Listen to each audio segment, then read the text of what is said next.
During World War II, I'm sure most of you know that America was allied with the filthy communists. And the vibe inside the US was actually quite interesting. You have Hollywood studios that made movies like Mission to Moscow and The North Star, which portrayed the USSR as heroic. And these movies were actually quite well received. And most people that criticized communism within the United States at those times were immediately marginalized. You have to understand, we're talking about a time when the internet didn't exist. People had newspapers, they had radios, they didn't have Wikipedia to look at Soviet atrocities. And so it is interesting that the same population during the Cold War develops an extreme hate boner for communism. So much so that people get fired if they have communistic sympathies. The cancel culture machine of that era begins to churn in what later on is going to be known as the Red Scare. Now, while my opinion is that they didn't scare people enough and they didn't go far enough, it is, though, an interesting question. How did the Americans do it? How did they manage to get the people on board with the government's interest when it was to ally themselves with the Soviet Union? And then how did they manage to get the people completely against the Soviet Union? Because we're talking about the same individuals. And here we have a person called Noam Chomsky, which tries to answer this. And he wrote the only good book that he was capable of writing, which is called Manufactured Consent. Everything else is shit. I do not recommend reading anything else from him because it's a waste of time. But this one book is very interesting because it actually tries to explain the phenomenon. So it's not casting moral judgment. Instead, it's just trying to state the facts on how the American press managed to do it. I mean, everyone understood how the Soviets managed to do it. It was top down, like Stalin said, from this day forward, capitalism evil, America bad. And so the message went down the wire and everyone had to comply. But with America, like, you have so many different newspapers, you have the radio, you have the television, you have movies. Everyone is independent, everyone is free, there's no government control. And Noam Chomsky manages to find the answer to this riddle. In his book, he explains how the media doesn't need direct censorship. The control is achieved through what he calls structural filters that are built into how media companies operate, which is that of ownership, advertising dependence, sourcing from official institutions, flack, and ideological framing. And so nobody actually needs to issue orders. The system produces obedience by design. You also have the profit-driven media, which aligns with state and corporate power because that is financially profitable. So large media firms are owned by huge conglomerates, and they need access.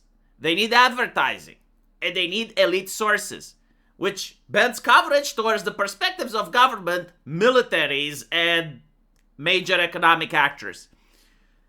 And so you end up with certain narratives that become quote-unquote acceptable reality. This is why during COVID, you had the narrative that everyone needs to stay home and stay safe, while at the same time you had the narrative that you need to go out and protest for the BLM. It's because both of these were acceptable realities. In other words, some stories are emphasized and elevated. For instance, in Chomsky's era, it was enemy atrocities, threats, crises that justify government actions, while others are minimized or buried. Allied atrocities, corporate crime, structural inequality. Public debate is allowed, but within narrow boundaries. You see, even during the Chomsky era, while social media didn't exist, the radio would often invite guests or would have call-ins. On the television, you may have a professor or a journalist or a reporter interviewing someone on the street. You may have a newspaper that allowed people to write in, and the editor would respond to the people that were writing in. And so there was public discourse, but of course Chomsky noticed that it's extremely filtered. If the guest says something bad, immediately cut to commercial. The journalist that goes on and interviews the person, if it's a rally they don't like, they go to the skinhead and they interview him. If it's a rally that they support, they just happen to have a very well-spoken person that's willing to give a very well thought out commentary. If it's on the radio, if the guy starts going off script, they immediately cut him off. And so it gives the idea that public debate is allowed and people are generally spreading their opinions. And this is the interesting thing. The consent, it's not really forced, it's actually engineered. So when someone would go to, let's say, a television station in order to talk about certain things that the government doesn't want that person to talk about, he would usually be invited as a lone guest. He would have the host next to him. And on the other side, he would have probably 4 or 5 individuals that have the complete different opinion, the mainstream opinion. And in front of him, it would be the massive audience that would boo, cheer, or laugh on demand. And so when the person would start talking the things that the government doesn't want people to talk about, the host would immediately cringe, the 5 other people would start interrupting him, the audience would laugh at him. And so from the perspective of the people watching from home, it does sound like these opinions that are against the government are insanely fringe, insanely extreme. If you speak about that at the workplace, people may laugh at you. And that's how they manufacture consent. And so the model that Chomsky comes up explains patterns, not conspiracies. It's not people necessarily being in a shadowy room where they're talking with each other and they're planning the next news cycle. It's just that the system is so well created that the patterns make sure that the system is always loyal to the government. Like the people in the media already know what the government needs. They already know what they have to post. Kind of like during COVID, like in the very beginning, most content creators realized that the government really is going for the vaccines and no other solution is going to be acceptable. And so the result is that liberal democracies, they still have propaganda. It's just that it's way more sophisticated than the shitholes like the Soviet Union. But I would like to look at something that's happening right now, you know, the e-safety laws. And as someone that recently read Manufactured Consent, I can try and see if we can apply the same observations that Chomsky had over how right now you have e-safety laws coming from Australia, from Canada, from the European Union, from France, from all these other places. And so the government comes with a problem. And the problem is framed in a way to produce maximum emotional compliance. Because when you frame the digital world as the Wild West of predators, misinformation, extremism, and violence, the public is now primed to accept sweeping oversight. And so the public now covets safety. They want someone to keep them safe from the civil internet. Now, probably the public doesn't necessarily want the government to keep them safe, but they want a solution. And so the solutions are presented as moderate, common sense, and neutral. These are not left-wing or right-wing solutions. These are common sense. So we're going to push for online protections, trusted digital identity, age verification, risk-based content moderation.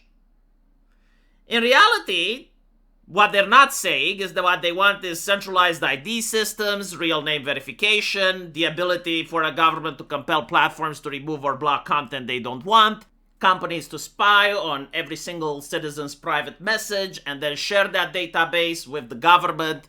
In fact, continuous data sharing with the government entities, infrastructure for scanning messages or encrypted content, complete abolition of encryption, complete abolition of privacy.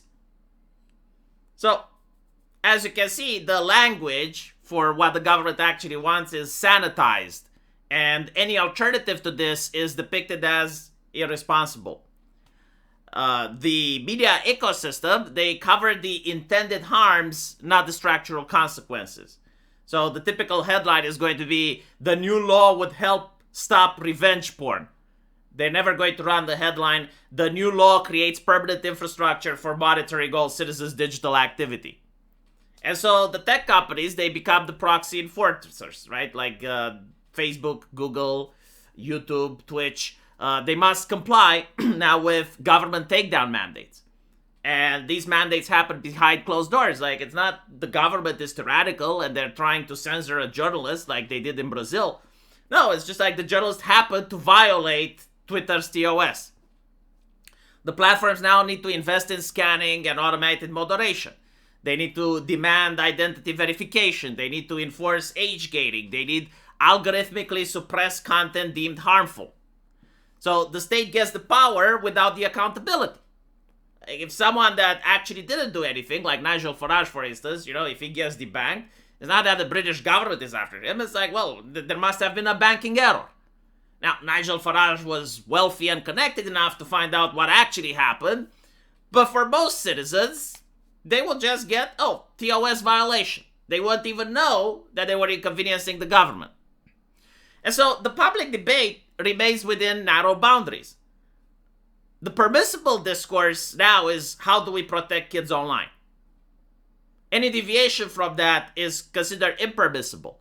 So if anyone comes up and says, should the state be allowed to preemptively monitor all digital communications? Should anonymous speech remain a civil right? Who decides what content counts as harms? Immediately, the answer you're going to get, you're just a brain dead coomer, you just want to jerk off to porn, you just want kids to be in danger, why do you care about anonymity, are you hiding something, opposing safety laws means enabling abusers, only extremists worry about censorship. And so the ideological filter is now safety is good, privacy is optional. And of course, the result is that by the time the law passes, the public believes that it's a necessary protection. It's aimed at bad people. It won't affect them. It's not about surveillance. It's not about censorship. It's not political. However, technologically, it builds the architecture for continuous digital identity, preemptive monitoring, centralization of online speech, precedent for future controls, and new levers of political pressure. So, I do think that people should actually read Chomsky's Manufactured Consent, because you start seeing the world for what it is, and it's becoming a little bit more interesting. I hope that you enjoyed this video. Let me know what you think. And as usual, I will see you in the comment section. Take care.